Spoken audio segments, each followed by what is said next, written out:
করোনায় একদিনে 91 জনের মৃত্যু, আক্রান্তের 90 ভাগই বুঝে না বুঝে খাচ্ছেন অ্যান্টিবায়োটিক। চিকিৎসায় দেখা দিচ্ছে জটিলতা, লকডাউনেও বাড়ছে না সচেতনতা। স্বাস্থ্য খাতে আবারও ৯/৬। 10 মাস ধরে ঢাকায় বিমানবন্দরে আটকে আছে শত কোটি টাকার চিকিৎসা সরঞ্জাম। খোয়া গেছে, হচ্ছে নষ্ট, দ্রুত খালাসের আশ্বাস। চীনেও চালু হচ্ছে বিশেষ ফ্লাইট, 6টি দেশেই প্রবাসী কর্মী ছাড়াও যেতে পারবেন অন্যরা। বুধবার থেকে কক্সবাজার ছাড়া চলবে অভ্যন্তরীণ সব রুটের ফ্লাইট।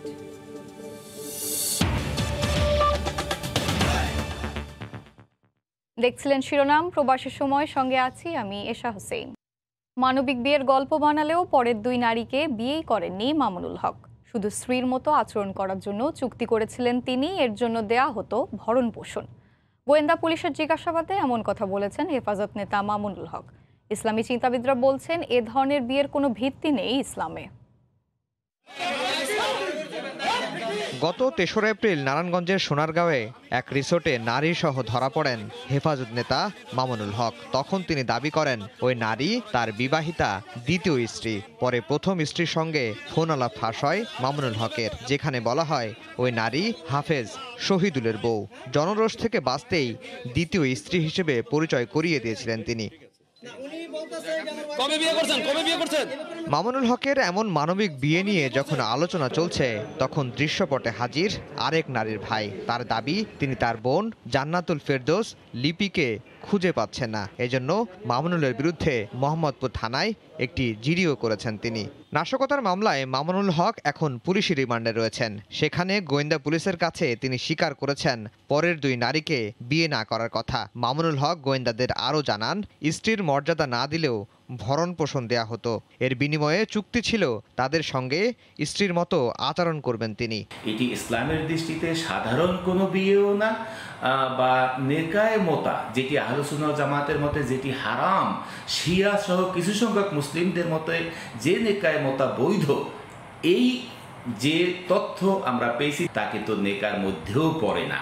ইসলামী চিন্তাবিদরা আরও বলছেন, ইসলামী শরীয়তেও মোতা বিয়ে নিয়ে ভিন্ন ভিন্ন মত রয়েছে। কারো কারো মতে নির্দিষ্ট সময় এবং দেনমোহর পরিশোধ করে মোতা বিয়ে করা যায়, কিন্তু মামুনুলের এমন চুক্তি এই বিয়ের শর্ত পূরণ করে না। আফজাল হোসেন, সময় সংবাদ, ঢাকা।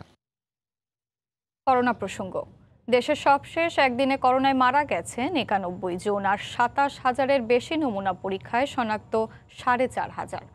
এদিকে কোভিড পজিটিভ 90 ভাগ রোগী বুঝে না বুঝে অ্যান্টিবায়োটিক খাওয়ায় বাড়ছে চিকিৎসা জটিলতা। উচ্চমাত্রার এই ওষুধের বেশিরভাগেরই নাম নেই জাতীয় নির্দেশিকায়।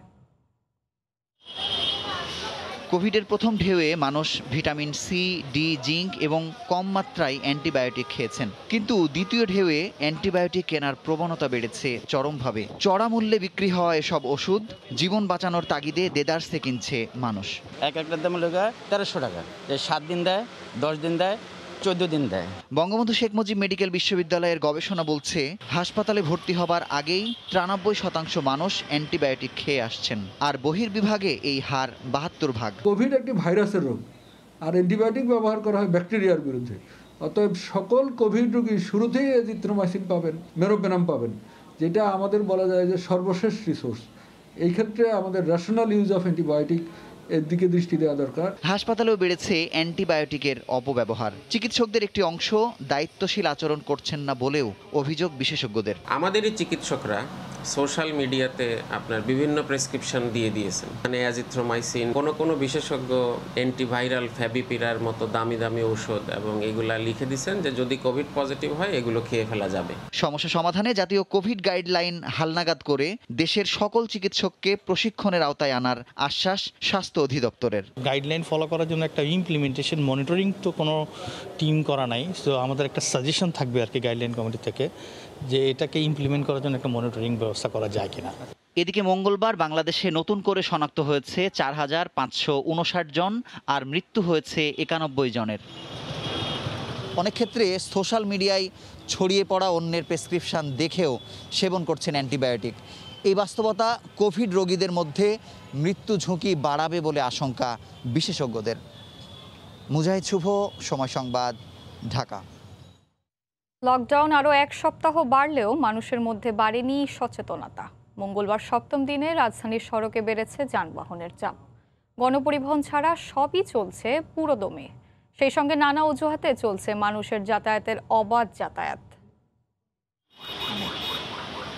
সর্বাত্মক লকডাউনের সপ্তম দিনে রাজধানীর চিত্র এটি। স্থান টেকনিক্যাল মোড়। দিনের শুরুতেই রাস্তায় গণপরিবহন ছাড়া সব যানবাহনই চোখে পড়ে। বেলা যত বেড়েছে পাল্লা দিয়ে বেড়েছে গাড়ি। সবার যুক্তি এক, জরুরি কাজ। এমনকি ভিআইপি সড়কে নেমেছে রিকশাও। মানুষও পরিবহন সামলাতে নাভিশ্বাস পুলিশের। লোক সংখ্যা একটু বেশি আছে, তারপর আমার ডিউটি আমারও করতে হয়, অনেক ধৈর্য ধরতে হয়। এদিকে রাস্তার গরম, উপরের গরম, প্লাস জনসাধারণও গরম, একটু আমরা গরমের উপরেই আছি আর কি। কোথাও আবার নজরদারি কম। তেমনি একটি এলাকা যাত্রাবাড়ি, সেখানে রিকশা সিএনজি ভিড় দেখে চোখ কপালে ওঠে। অনেকে আবার বেরিয়েছেন দূরের পথের উদ্দেশ্যে। গরম পাবো না, এখন যেগুলো প্রাইভেট কার নিয়ে যেতে চাই ওদের ওয়েট করতেছি। বাসায় মা অসুস্থ, তো লকডাউনে এসে আটকা পড়ে গেছি, এখন বাসায় না গেলেও হচ্ছে না। তো বাসা কোথায়? বাসা দিনাজপুরে। সড়কে বের হওয়া মানুষই বলছেন এভাবে লকডাউন হলে সংক্রমণ কমবে না। দিন দিন তো মরার হার বাড়তি আছে ভাই, কমতে তো আছে না। লকডাউন তো লোকে মানে না ভাই, রাস্তায় প্রচন্ড পরিমাণ লোক।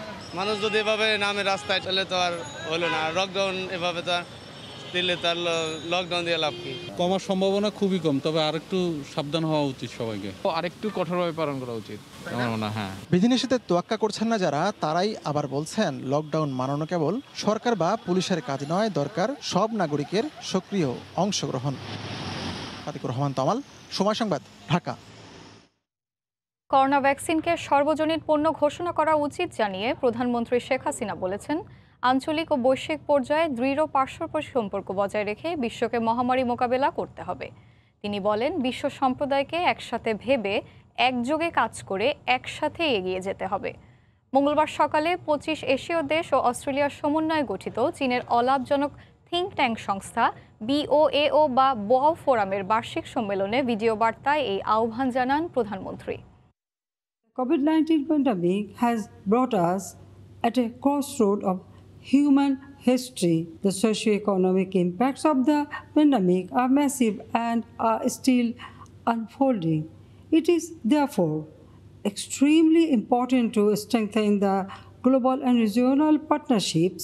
We strongly believe that COVID-19 vaccines should be declared as global public goods. Countries producing the vaccines should help others produce the vaccine with a view to attaining universal vaccine coverage.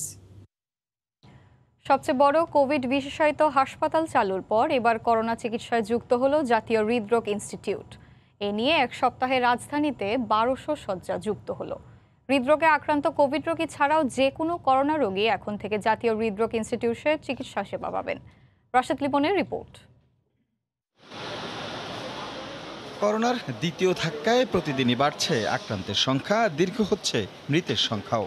হাসপাতালগুলোতেও বাড়ছে হাহাকার, প্রকট হচ্ছে শয্যা সংকট।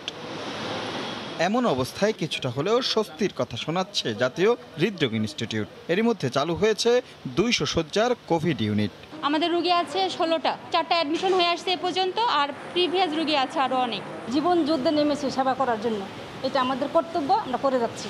হৃদরোগ হাসপাতাল হলেও এখানে যে কোনো কোভিড রোগী এসেই সেবা নিতে পারবেন। প্রাথমিকভাবে 100 বেড চালু হলেও শিগগিরই চালু হবে পুরো ইউনিট, চলছে সেই প্রস্তুতি। কথা ছিল যে আমরা কার্ডিয়াক কোভিডগুলো রাখবো, কিন্তু পরবর্তীতে সিদ্ধান্ত চেঞ্জ হয় যে কার্ডিয়াক কোভিড সহ যেগুলো অন্যান্য কোভিড পেশেন্ট থাকবে সেগুলো এখানে রাখা হবে। এখানে এতদিন ধরে আমরা কার্ডিয়াক পেশেন্ট ডিল করেছি, এর সাথে এখন কোভিড যুক্ত হয়েছে। বিভিন্ন গাইডলাইন অনুযায়ী যেভাবে নির্দেশনা দেওয়া আছে আমরা সেটা এখানে ম্যানেজ করার চেষ্টা করতেছি। এই ইউনিটের পুরোটাই থাকছে সেন্ট্রাল অক্সিজেনের আওতায়। প্রয়োজনে আইসিইউ সেবা পাবে এখানে ভর্তি রোগীরা। এছাড়া হাই ফ্লো নজেল ক্যানেলার মাধ্যমে অক্সিজেন সরবরাহের ব্যবস্থাও নিশ্চিত করার কথা জানিয়েছেন হাসপাতাল কর্তৃপক্ষ। বাংলাদেশের একমাত্র সরকারিভাবে কার্ডিয়াক সার্জারি এবং ভাস্কুলার সার্জারি কিন্তু জাতীয় হৃদরোগ ইনস্টিটিউটে হয়। তো এগুলো মাথায় রেখেই কিন্তু আমাদের কোভিড যেই ওয়ার্ডগুলো তৈরি করার জন্য আপনার নির্দেশনা পেয়েছি, এবং আমরা সেই হিসাবেই আমরা সুরক্ষা মেনটেন করেই আমরা এই কোভিড ওয়ার্ড চালু করেছি। এ নিয়ে গত এক সপ্তাহে রাজধানীতে করোনা চিকিৎসায় 1200 শয্যা যুক্ত হলো। রাশেদ লিমন, সময় সংবাদ, ঢাকা। দেশে করোনার মহাদুর্যোগের সময়ও স্বাস্থ্য ব্যবস্থাপনা নিয়ে চলছে ৯/৬। আমদানিকারক সংস্থার নাম জটিলতায় জীবন রক্ষাকারী অক্সিজেন সামগ্রী সহ শত কোটি টাকার চিকিৎসা সরঞ্জাম ১০ মাস ধরে পড়ে আছে হযরত শাহজালাল বিমানবন্দরে। এক সপ্তাহের মধ্যে সমস্যা সমাধানের আশ্বাস দিয়েছে স্বাস্থ্যমন্ত্রী। এহসান জুয়েলের রিপোর্ট। গেল বছর করোনা মহামারী ছড়িয়ে পড়ার পর থেকেই দেশে স্বাস্থ্য ব্যবস্থাপনার বেহাল দশা নিয়ে নানা প্রশ্ন ওঠে। বিশ্বব্যাংকের অর্থায়নে গঠিত emergency response and pandemic preparedness ERPP প্রকল্পের জন্য বরাদ্দ প্রায় ৭৫,০০০ কোটি টাকায় কেনাকাটার নামে শুরু হয় ৯/৬। পণ্য সরবরাহ না করেই টাকা তুলে নেয় অনেক প্রতিষ্ঠান। এই প্রকল্পের নামে আসা ১০২ কোটি টাকার জীবন রক্ষাকারী চিকিৎসা সামগ্রী গত ১০ মাস ধরে হযরত শাহজালাল বিমানবন্দরে পড়ে আছে। এসব পণ্যের মধ্যে রয়েছে ১২০০ অক্সিজেন কনসেন্ট্রেটর, বিপুল পরিমাণ high flow nasal cannula, pulse oximeter, mask ও পিপিই। ইউনিসেফ CMSDর নামে ভুলে এসব পণ্য পাঠালেও উদ্ধারে কোনো উদ্যোগ নেয়নি ERPP প্রকল্পের কর্মকর্তারা। এতদিন পড়ে থাকলো, এটা কার গাফেলতিতে, কি অব্যবস্থাপনায়, কার অদক্ষতায়, এবং সেগুলো দূর করার জন্য কি ব্যবস্থা, এগুলো যদি নেওয়া যায় তাহলে আমাদের এই ধরনের সমস্যাগুলো ক্রমান্বয়ে কমে আসবে। বিষয়টি নজরে আসার পর তাৎক্ষণিক ব্যবস্থা নেওয়ার কথা জানান স্বাস্থ্যমন্ত্রী। এয়ারপোর্টে কিছুদিন পড়েছিল, এখন ওটা কিছু ছুটানো হয়েছে, আর আগামী ২-৪ দিনে বাকি সব চলে আসবে। অনিয়ম ও দুর্নীতির অভিযোগ আসার পর ১ বছরের মধ্যে ERPPর ২ জন প্রকল্প পরিচালককে এখন পর্যন্ত বদল করতে হয়েছে। এহসান জুয়েল, সময় সংবাদ, ঢাকা। মধ্যপ্রাচ্যের ৪ দেশ ও সিঙ্গাপুরের পর এবার চীনেও চালু হচ্ছে বিশেষ ফ্লাইট। ৬ দেশে এখন থেকে শুধু প্রবাসী কর্মী নন, সাধারণ যাত্রীরাও যাওয়া আসা করতে পারবেন। যেতে পারবেন ট্রানজিট যাত্রীরাও। এদিকে বুধবার থেকে কক্সবাজার ছাড়া অভ্যন্তরীণ সব রুটে ফ্লাইট চালুর সিদ্ধান্তের কথা জানিয়েছে সিভিল এভিয়েশন কর্তৃপক্ষ। করোনার ঊর্ধ্বগতি রোধে দ্বিতীয় দফায় লকডাউনে ৫ এপ্রিল থেকে অভ্যন্তরীণ আকাশপথে বিমান চলাচল বন্ধ করে দেয় সিভিল এভিয়েশন। এরপর সর্বাত্মক লকডাউন ঘোষিত হলে ১৪ এপ্রিল থেকে সরকারি সিদ্ধান্তে বন্ধ করা হয় সব দেশের সঙ্গে বিমান চলাচল। বিভিন্ন মহলের দাবির প্রেক্ষাপটে প্রবাসীদের কর্মস্থলে ফেরাতে গুরুত্বপূর্ণ ৫টি দেশে বিশেষ ফ্লাইট চালু করে সরকার। কিন্তু ট্রানজিট যাত্রী পরিবহনে বিধিনিষেধ থাকায় আটকা পড়েন ইউরোপ, আমেরিকা সহ অন্যান্য দেশের যাত্রীরা।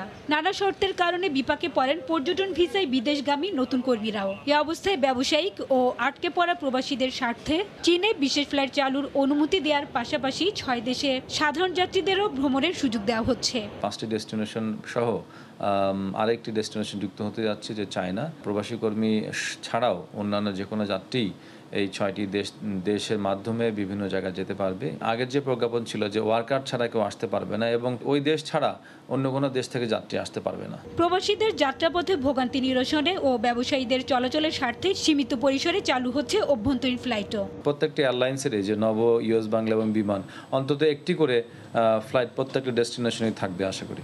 এদিকে কিছু বিশেষ ফ্লাইটের শিডিউল পরিবর্তন হলেও যাত্রীদের না জানানোর কারণে ভোগান্তি পোহাতে হচ্ছে প্রবাসী কর্মীদের। 2:15 আমার ফ্লাইট ছিল, সেটা আমার বাতিল হয়ে গেছে আজকে। মেসেজ কিছু দেয় নাই বা কিছু জানায়ও নেই। আমরা অনেক দূর থেকে আসছি, নোয়াখালী থেকে আসছি।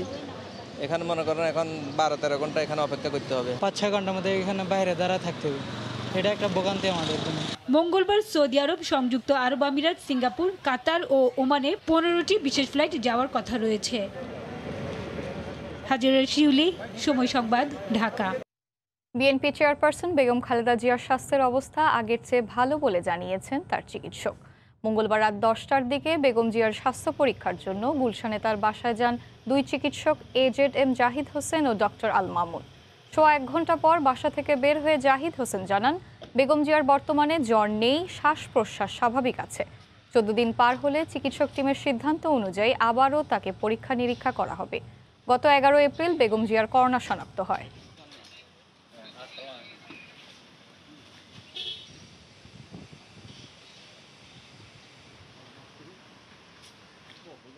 জ্বর নাই, স্বাভাবিক টেম্পারেচার যেটা মানুষের থাকা উচিত সেটা আছে। উনি অন্য দিনের চেয়ে আজকে অনেকটা ভালো বোধ করছেন বলে আমাদেরকে জানিয়েছেন। 14তম দিন পার হওয়ার পর পরবর্তীতে ওনার মেডিকেল বোর্ড আবারও বিভিন্ন কিছু পরীক্ষা নিরীক্ষা আছে, সেগুলো করানোর পর পরবর্তী সিদ্ধান্ত গ্রহণ করা হবে।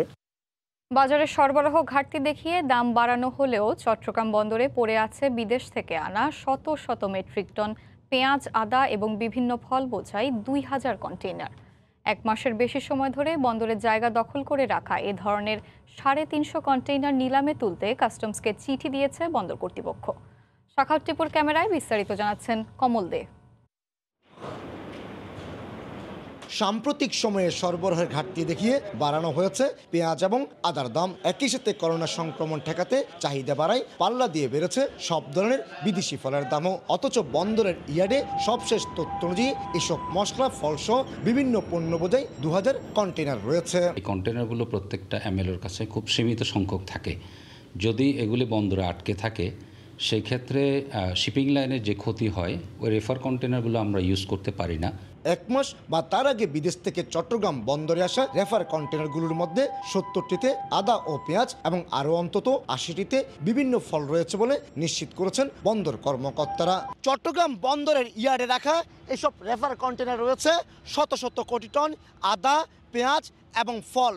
মূলত ব্যবসায়ীরা এসব পণ্যের দাম বাড়ানোর জন্য বন্দরকেই গুদাম হিসেবে ব্যবহারের চেষ্টা করেছিল। পণ্যগুলি নিলামে তোলা অথবা অন্য কোনো ব্যবস্থা পানিশমেন্টের আওতায় নিয়ে আসলে কাল বিলম্ব করে মানুষের পকেট কাটার যে উৎসব, সে উৎসব বন্ধ হবে। এই অবস্থায় চট্টগ্রাম বন্দরের কন্টেনার জট কমাতে 350 পণ্য বোঝাই রেফার কন্টেনার নিলামের পাশাপাশি বাকি কন্টেনার দ্রুত খালাসের নির্দেশনা দেওয়া হয়েছে। এগুলো যদি দ্রুত ডেলিভারি না আনে তাহলে আমাদের সামনে কন্টেনার রাখা কষ্টকর হয়ে যাবে। চট্টগ্রাম বন্দরে আসা প্রতিটি কন্টেনার বিনা মাশুলে 4 দিন পর্যন্ত ইয়ার্ডে রাখার সুযোগ পায় আমদানিকারকরা। কমল দে, সময় সংবাদ, চট্টগ্রাম। কিশোরগঞ্জের হাওরে বড় মৌসুমে এখন ধান কাটার ধুম। হাজার হাজার কৃষক ব্যস্ত সময় কাটাচ্ছেন ধান কাটা, পরিবহন আর মাড়াইয়ের কাজে। তবে আবহাওয়া অধিদপ্তরের অতিবৃষ্টির পূর্বাভাসে সময় মতো ধান কাটা নিয়ে দুশ্চিন্তায় রয়েছেন হাওরের কৃষক।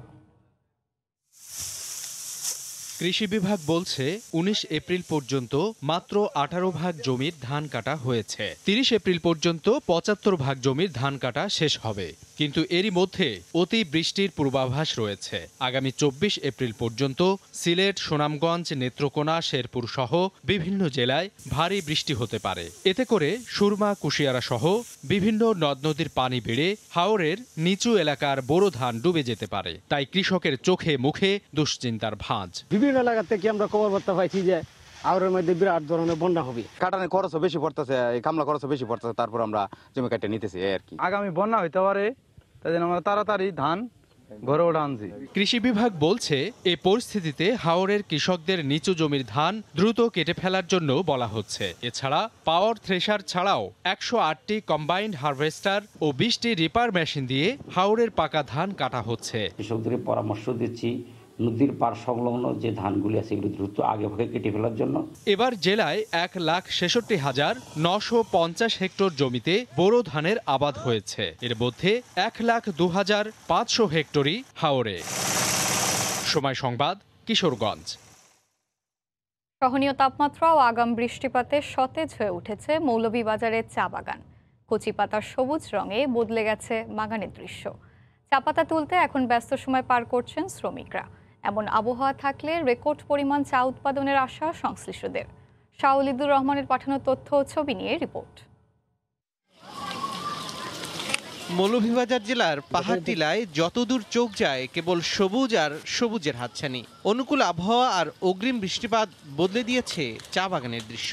কচি পাতায় রং লেগে পরিণত হয়েছে সবুজের গালিচায়। এতে ব্যস্ত সময় পার করছেন চা শ্রমিকরা। বাগান থেকে কচি পাতা সংগ্রহের পর সরাসরি নিয়ে যাওয়া হয় কারখানায়। সেখানে কয়েক দফা বাছাইয়ের পর প্রক্রিয়ার মাধ্যমে তৈরি হয় চা। 4 মাস পাতা বন্ধ আছে, শুকনা মাসে এখন ওই বৃষ্টি পড়ছে তো এখন পাতা তোলা হইতে আছে। মালিক গামছা দিয়েছে, ছবি দিয়েছে এবং মাছ দিয়েছে। সবাইকে সচেতন করেছে, আমাদের বাইরা লোক কোনোজন বাগানে আসতে দেয়নি। মৌলভীবাজার চা বাগান পঞ্চায়েত সভাপতি জানালেন, করোনা সংক্রমণ প্রতিরোধে সরকারের দেয়া নিয়ম তারা পালন করছেন। আর চা কারখানার সংশ্লিষ্টরা বলছেন, আবহাওয়া এমন থাকলে চায়ের উৎপাদন লক্ষ্যমাত্রা ছাড়িয়ে যাবে। উৎপাদন ভালো হলে গত বছরের করোনার ক্ষতি পুষিয়ে নেওয়া সম্ভব হবে। এইভাবে ফসল বেশি আসলেই আমাদের টার্গেট যেগুলো আছে এটা আমাদের পূরণ হয়ে যাবে। স্বাস্থ্যবিধি মেনে চলছি, আমরা সরকারের প্রত্যেকটা বাক্যকে পালন করছি। বাংলাদেশ চা বোর্ডের দেয়া তথ্য মতে জেলায় 2020-2021 সালে 7,15,00,000 কেজি চা উৎপাদনের লক্ষ্যমাত্রা নির্ধারণ করা হয়েছে। সময় সংবাদ, মৌলভীবাজার। রমজান মাসে ইফতার পণ্য বিশেষ করে সবজির বাজারে যখন আগুন, তখন খানিকটা স্বস্তি যেন হাঁস মুরগি আর ডিমের বাজারে। লকডাউনের মধ্যেই রাজধানীতে কমেছে কিছু পণ্যের দাম। বেচাকেনা কমে যাওয়াকে এর কারণ বলছেন ব্যবসায়ীরা, তবে দেশি মুরগির দাম এখনো বাড়তি। সারি সারি খাঁচায় নিজেদের মধ্যে খুনসুটি আর প্রভাব বিস্তারের চঞ্চলতায় বাজারে উপস্থিতি জানান দিচ্ছে সোনালী ও দেশি মুরগি। কয়েকদিনের ব্যবধানে দেশি মুরগির দাম বেড়েছে কেজিতে 50 থেকে 60 টাকা। ঠিক একই পরিমাণ দাম কমেছে সোনালীর। এক সপ্তাহের মধ্যে দেশিটা কেজিতে 50 টাকা বাড়ছে। দামের পক্ষে বেচা কেনা নাই বাজারে, দেন না কাস্টমার, পুরো বাজার ফাঁকা।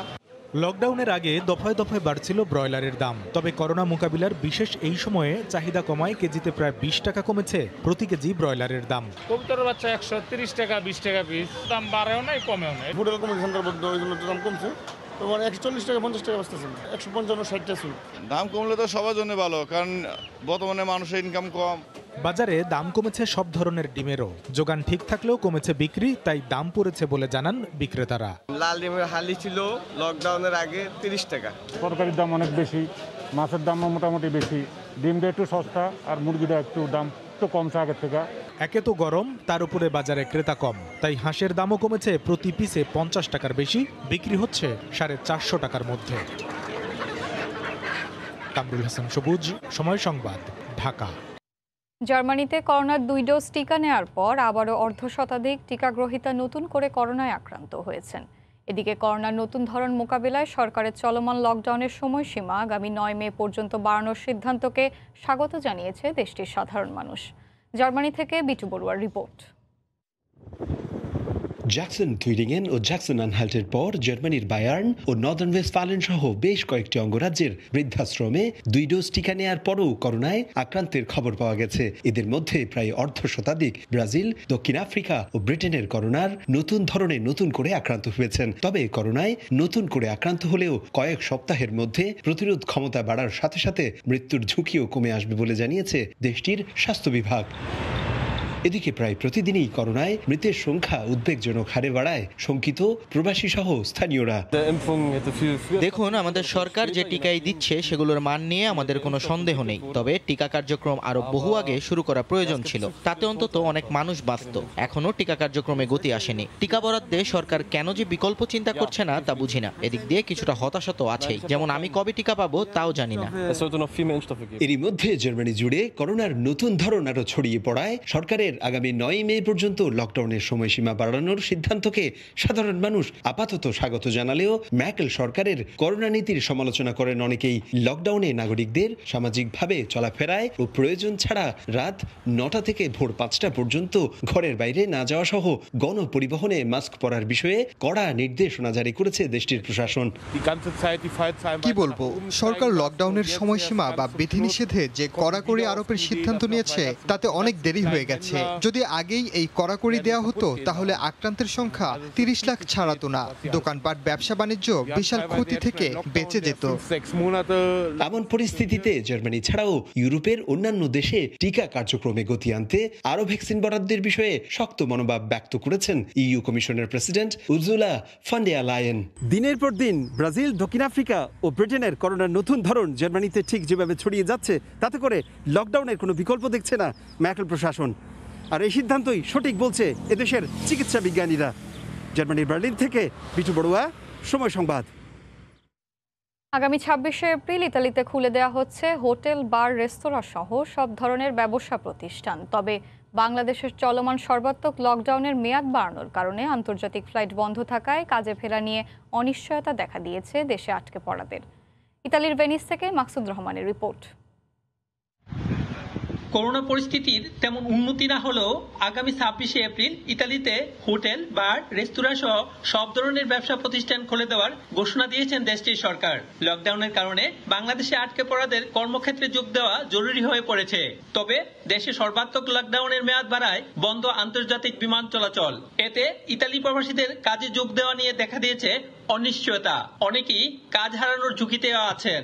বাংলাদেশের সাথে আন্তর্জাতিক ফ্লাইটগুলি বাংলাদেশ সরকার বন্ধ করে দেওয়াতে এদেশে যারা ছিলেন অনেকে ব্যবসার সাথে জড়িত, অনেকে কাজ হারাবেন। করোনার কারণে দেশে আটকে পড়ারা যাতে কাজে যোগ দিতে পারে সেই জন্য সংশ্লিষ্ট কর্তৃপক্ষকে যথাযথ ব্যবস্থা নেওয়ার আহ্বান জানিয়েছেন প্রবাসীরা। 26শে এপ্রিলে সমস্ত ইতালি কর্মসংস্থানগুলি খুলে দিচ্ছে, আর এই সময় যদি আমাদের প্রবাসী বাংলাদেশি ভাইয়েরা কাজে যোগ না দিতে পারেন তাতে আমাদের প্রবাসের অনেক ক্ষতি হবে। কোভিডের সংক্রমণ রোধে ইতালিতে প্রায় 12.5% মানুষ ভ্যাকসিন গ্রহণ করেছেন। আগামী সেপ্টেম্বরের মধ্যে 80% মানুষকে ভ্যাকসিন কার্যক্রমের আওতায় নিয়ে আসার পরিকল্পনা রয়েছে সরকারের। বিনামূল্যে ভ্যাকসিন পাবেন প্রবাসী বাংলাদেশিরাও। মাকসুদ রহমান, সময় সংবাদ, ইতালি। মালয়েশিয়ায় কঠোর বিধিনিষেধে বদলে যাওয়া জীবনযাত্রার প্রভাব পড়েছে ইফতার বাজারেও। কুয়ালালামপুরে বাংলাদেশি অধ্যুষিত এলাকাতে বড় ধরনের ইফতার বাজার না বসলেও সীমিত আকারে হোটেল রেস্তোরাঁকে ঘিরে যে যার মতো বিক্রি করছেন। মালয়েশিয়া থেকে মোহাম্মদ আব্দুল কাদেরের রিপোর্ট। রমজান মাস জুড়ে মানুষের পদচারণায় মুখর থাকে মালয়েশিয়ার বাংলাদেশি অধ্যুষিত এলাকার ইফতার বাজারগুলো। তবে করোনার কারণে এখন অনেকটাই ক্রেতা শূন্য। হাতে গোনা দুই একটি স্থায়ী দোকানে ইফতার সামগ্রী বিক্রি করতে দেখা যায়। অন্য সময় সড়কের পাশে বিক্রেতাদের হাতে বানানো হরেক রকমের ইফতার সামগ্রীর পসরা দেখা গেলেও এবার তা দেখা যায়নি। কাঁচা বাজারগুলো ছাড়া তেমন কোথাও সাধারণ মানুষের আনাগোনা নেই। বাংলাদেশ ঐতিহ্যবাহী চকবাজারের মতো আমরাও মালয়েশিয়াতে প্রবাসীরা যারা আছি, আমরা ইফতার যে আছে সেগুলো আমরা আনন্দের সাথে সেগুলো আমরা তৈরি করি এবং আমরা নিজেরা এগুলি ভাগাভাগি করে আমরা সবাইকে এই আমেজটা সবার সাথে ভাগাভাগি করি। বাংলাদেশের মতো ইফতারের ব্যবস্থা এখানে আছে। মুড়ি, চানা, বুট, পেঁয়াজু সমস্ত কিছু বাংলাদেশে যেভাবে আমরা ইফতার করি বাড়িতে এবং আমাদের অনুষ্ঠানে, ঠিক সেরকমভাবেই এখানে বাংলাদেশি রেস্টুরেন্ট আছে, দোকান আছে, সব মিলিয়ে আমরা ঠিক বাংলাদেশের আমেজটা এখানে আমরা পবিত্র রমজানে উপভোগ করে আমরা ইফতার করি। অনেকেরই কাজকর্ম নাইকা, বেতন ঠিকমতো পাইতেছে না, ব্যবসা বাণিজ্য নাইকা। এবছর জনসমাগম এড়াতে এবারের ইফতার বাজারে রয়েছে টহলরত আইনশৃঙ্খলা বাহিনীর কঠোর নিরাপত্তা। করোনার এই প্রকোপ কেটে গিয়ে আগামী বছর আবার পুরনো রূপে ফিরে যাবে চিরচেনা এই ইফতার বাজার, এমনটাই প্রত্যাশা সবার। মোহাম্মদ আব্দুল কাদের, সময় সংবাদ, কুয়ালালামপুর, মালয়েশিয়া। করোনার দ্বিতীয় ভয়াল থাবার ধকল সামলিয়ে ওঠার চেষ্টা করছে ব্রিটেন। দেশটিতে প্রায় 30 লাখ মুসলিম ধর্মাবলম্বীর বাস। এবারের পবিত্র রমজানে প্রবাসী বাংলাদেশিরা ঘরোয়া আমেজেই ইফতার আয়োজন করেছেন। লন্ডন থেকে শোয়েব কবিরের রিপোর্ট। দেশীয় সংস্কৃতির সাথে তাল মিলিয়ে একসাথে বসে ইফতার খাওয়ার দৃশ্য এখানেও চোখে পড়ার মতো। তবে করোনার কারণে এই বছরের চিত্র ভিন্ন। লকডাউন ধীরে ধীরে শিথিল হলেও বাংলাদেশি অধ্যুষিত এলাকার রেস্তোরাঁগুলোর ভিতরে বসে ইফতার আয়োজনের দৃশ্য এবারও নেই। তাই ঘরোয়া আমেজে বাসাতে ইফতার আয়োজন হচ্ছে। আমরা বাংলাদেশ থেকে অনেক দূরে আছি, আর ইফতারের আমেজটা কিন্তু আমরা কখনো ভুলতে পারি না। সবাইকে মিলে ইফতার করতে আলাদা মজা, আর বাচ্চারাও দেশে আমাদের বাংলাদেশের কালচারটা শিখলে, একসাথে বসে ইফতার করলাম, জানতে পারলো আমরা এইভাবে বসে ইফতার করি, এটা আমাদের কালচার, এটা আমাদের সুন্নত। লকডাউনের পরে আমাদের রমাদানে আজকে যেখানে ইফতার করতে সবাই মিলিত হয়েছি, বাড়তি একটা মাত্রা যোগ হয়েছে আমাদের এর সাথে, খুব ভালো লাগছে। ব্রিটেনে এবার প্রায় 15.5 ঘন্টা রোজা পালন করছেন মুসলমানরা। কর্মব্যস্ততার কারণে অনেকে ঘরে ইফতার সামগ্রী তৈরি করতে না পারায় রেস্তোরাঁগুলো থেকে কিনে এনে ইফতার করছেন। শোয়েব কবির, সময় সংবাদ, লন্ডন। ফ্রান্সে দিনে দিনে অনলাইনে দেশীয় কাপড়, পিঠাপুলি ও নিত্য প্রয়োজনীয় দ্রব্যাদি কেনাবেচা জনপ্রিয় হয়ে উঠেছে। অনেকের জন্যই বাড়তি আয়ের পথ করে দিয়েছে অনলাইন প্ল্যাটফর্মের ব্যবসা। আর অর্থ ও সময় সাশ্রয় করতে পেরে ক্রেতারাও খুশি। ফ্রান্সের প্যারিস থেকে লুৎফুর রহমান বাবুর রিপোর্ট। বিশ্বজুড়ে দিন দিন অনলাইনে কেনাবেচা যেমন জনপ্রিয় হচ্ছে, তেমনি বাড়ছে এর প্রবণতাও। বিশেষ করে মহামারীর এই সময়ে অনলাইনে কেনাবেচায় ঝোঁক বাড়ছে সাধারণ মানুষের। রুমানা মনসুর বছর 6 হলো বাস করছেন রাজধানী প্যারিসে। ঘর সংসার সামলানো আর চাকরির পাশাপাশি বাড়তি আয়ের মাধ্যম হিসেবে বেছে নিয়েছেন অনলাইনে দেশীয় কাপড় বিক্রিকে।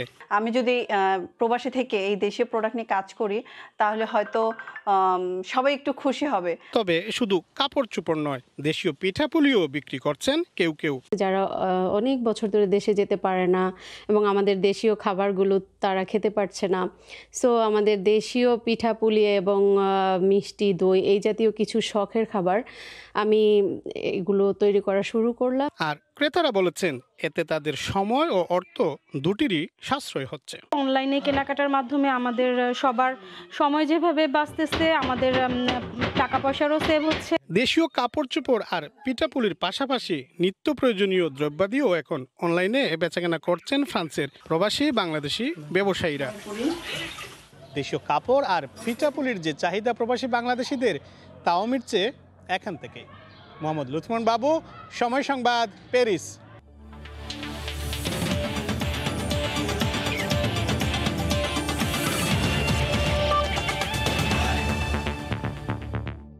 শ্রীলঙ্কা বাংলাদেশ টেস্ট সিরিজের খবর। ক্যান্ডিতে বুধবার 2 ম্যাচ সিরিজের প্রথম টেস্টে মুখোমুখি হবে বাংলাদেশ ও শ্রীলঙ্কা। টেস্টের সম্প্রতি দলের ফলাফল ভালো না হলেও এই সিরিজের আগে চাপে নেই বাংলাদেশ, বলেছেন অধিনায়ক মুমিনুল হক। নতুন সিরিজ নতুন প্রত্যয় টাইগার অধিনায়কের। সামর্থ্যের শতভাগ দিয়ে খেললে শ্রীলঙ্কার বিপক্ষে জয় পাওয়া সম্ভব বলেও মনে করেন মুমিনুল। পাল্লেকেলে স্টেডিয়ামে ম্যাচ শুরু হবে সকাল 10:30টায়। শেষ 9 টেস্টে মাত্র 1 জয়। দেশের বাইরেও পরিসংখ্যানটা একই। শ্রীলঙ্কার বিপক্ষে সিরিজটা বাংলাদেশের জন্য অ্যাসিড টেস্ট তা বলাই যায়। উইন্ডিজ ভরাডুবির পর দলকে ঢেলে সাজানোর ইঙ্গিত বোর্ডের। কোচ অধিনায়কের জন্য এই সিরিজটা নিজেদের স্থান পোক্ত করার সঙ্গে সমালোচনার জবাব দেয়ার। শ্রীলঙ্কা যাবার আগে দলের প্রস্তুতি নিয়ে অসন্তোষ ছিল অধিনায়ক মুমিনুলের। তবে গেল 1 সপ্তাহে অনুশীলন আর প্রস্তুতি ম্যাচে অনেকটাই মানিয়ে নিয়েছে দল, তাই ম্যাচের আগে ইতিবাচক বাংলাদেশ অধিনায়ক। চাপের বিষয়টাও উড়িয়ে দিলেন মুমিনুল। চাপ যদি বলেন, আমি তো কোনো চাপে নেই, আমার টিমও কোনো চাপে নেই। আমরা এখানে আসছি, আমরা এখানে আপনার ম্যাচ জেতার জন্য আসছি। আমরা আমাদের পুরোপুরি চেষ্টা করবো ম্যাচ জেতার জন্য, এইটাই, আর কিছু না। আর যদি আপনি বলেন যে শ্রীলঙ্কা, হ্যাঁ অবশ্যই শ্রীলঙ্কা খুব ভালো অবস্থানে আছে। আমরা হয়তো লাস্ট 2টা টেস্ট ম্যাচ ভালো খেলতে পারিনি। 5 দিনের খেলা, 5 দিনে যদি আমরা ভালো প্রসেস নিয়ে খেলতে পারি তা আমরা হয়তো জয় নিয়ে বেরোতে পারবো ইনশাল্লাহ। লঙ্কানদের বিপক্ষে টেস্টের জন্য চূড়ান্ত দল ঘোষণা নিয়ে কম নাটক হলো না। 15 সদস্যের স্কোয়াডে আছেন 4 পেসার। পাল্লেকেলের উইকেটে ঘাস থাকায় 1 পেসার তত্ত্ব থেকে বের হয়েই একাদশ সাজাবে বাংলাদেশ। দলে অভিষেকের সম্ভাবনাও কম। দেশের বাইরে সবশেষ জয় এসেছিল শ্রীলঙ্কার মাটিতেই। পরীক্ষিতদের নিয়ে সেই ইতিহাসের পুনরাবৃত্তি করতে চাইবেন মুমিনুল। খালি পার্টিসিপেট করার জন্য আসলে তো হবে না। আপনি যদি পার্টিসিপেট করতে আসেন তাহলে আমার কাছে মনে হয় যে ক্রিকেট না খেলাই ভালো, এই জায়গায় এসে। আপনি যেখানে যান, যতই খারাপ সিচুয়েশন থাকুক, যতই খারাপ খেলেন, আপনি পরবর্তী যে টেস্টটা খেলবেন, পরবর্তী যে মিস্টেক করেন, অবশ্যই আপনার ওই জেতার জন্য ওই আশাটা থাকতে হবে। দেশের মাটিতে 2018-র পর কোনো সিরিজ জিততে পারেনি শ্রীলঙ্কা। বাংলাদেশকে হালকাভাবে না নিলেও লক্ষ্যটা স্পষ্ট লঙ্কান অধিনায়কের। এই সিরিজ দিয়ে শেষ হচ্ছে প্রথমবারের মতো আয়োজিত আইসিসি টেস্ট চ্যাম্পিয়নশিপ, যেখানে একমাত্র দল হিসেবে বাংলাদেশেরই নেই কোনো পয়েন্ট। তামিম মুমিনুলরা নিশ্চয়ই শূন্য হাতে এই আসর শেষ করতে চাইবেন না। সাজিদ মুস্তাহিদ, সময় সংবাদ। অনিশ্চয়তার সঙ্গে লড়ে জয়ী হলো বাবার ভালোবাসা। মৃত্যুর মুখ থেকে ফিরে এলো 7 মাসের শিশুকন্যা জান্নাত। দরিদ্র এক রিকশা চালক অ্যাম্বুলেন্স জোগাড় করতে না পেরে তার মুমূর্ষু শিশুটিকে ঠাকুরগাঁও হাসপাতাল থেকে 9 ঘন্টা রিকশা চালিয়ে 110 কিলোমিটার দূরে রংপুর মেডিকেল কলেজ হাসপাতালে আনেন চিকিৎসার জন্য। শাকিল মাহমুদের ক্যামেরায় রিপোর্ট রতন সরকারের। সোমবার অস্ত্রোপচারের পর রংপুর মেডিকেলের শিশু সার্জারি ওয়ার্ডে বাবা তারিকের কোলে নিশ্চিন্ত ঘুমে শিশু জান্নাত। সকল শঙ্কা কাটিয়ে এখন সে ভালো আছে। বিপন্ন শিশুটি বেঁচে যাওয়ায় খুশি মা সুলতানাও। উত্তরের শহর ঠাকুরগাঁওয়ে পুলিশ লাইনের পাশে বসবাস করা তারেক 12 বছর ধরে রিকশা চালান। হঠাৎ তার 7 মাসের শিশুকন্যা জান্নাতের রক্ত পায়খানা শুরু হলে বৃহস্পতিবার ঠাকুরগাঁও আধুনিক সদর হাসপাতালে ভর্তি করান। 2 দিন পর অবস্থার অবনতি হলে রংপুর মেডিকেলে রেফার করেন। কিন্তু লকডাউনে যানবাহন বন্ধ থাকায় শনিবার ভোরে শিশু ও তার মাকে নিজের রিকশায় তুলে রওনা দেন অনেকটা উদ্ভ্রান্ত তারেক। 9 ঘন্টা ধরে পথে পথে বিপত্তি অতিক্রম করে হাজির হন রংপুর মেডিকেলে। এখানে আসার পরে আমার বাচ্চা সুস্থ হয়েছে আমি এখন খুশি। আসলে অনেকে অনেক সহযোগিতা করছে। সবার দোয়ার আশীর্বাদে আমার বাচ্চা ভালো আছে। আমি আরও সবার কাছে দোয়া চাই যে আমার বাচ্চা আরও তাড়াতাড়ি সুস্থ হোক। চিকিৎসক জানিয়েছেন সোমবার জান্নাতের একটি অস্ত্রোপচার করা হয়েছে। এখন ধীরে ধীরে সুস্থ হয়ে উঠছে জান্নাত। আমরা সাসপেক্ট করতেছিলাম যে ইন্টারসাসেপশন, তার মানে একটা নারীর মধ্যে আর একটা নারী ঢুকে যাওয়া, সেটাই হয়েছে। সেটা আমরা অপারেশন করে তার যেটা কারেকশন করা সেটা করে দিছি এবং সে আল্লাহর মধ্যে এখন ভালো আছে। মানবিক সহায়তার জন্য চিকিৎসক, প্রশাসন ও গণমাধ্যম কর্মীদের প্রতি অশেষ কৃতজ্ঞতা প্রকাশ করেন তারেক ও তার পরিবার। রতন সরকার, সময় সংবাদ, রংপুর। এ পর্যায়ে শীর্ষ সংবাদ জানিয়ে দিচ্ছি আরেকবার। করোনায় একদিনে 91 জনের মৃত্যু। আক্রান্তের 90% বুঝে না বুঝে খাচ্ছেন অ্যান্টিবায়োটিক। চিকিৎসায় দেখা দিচ্ছে জটিলতা। লকডাউনেও বাড়ছে না সচেতনতা। এবং চীনেও চালু হচ্ছে বিশেষ ফ্লাইট। 6টি দেশে প্রবাসী কর্মী ছাড়াও যেতে পারবেন অন্যরা। বুধবার থেকে কক্সবাজার ছাড়া চলবে অভ্যন্তরীণ সব রুটের ফ্লাইট। এই ছিল প্রবাসী সময়। সঙ্গে থাকুন সময়।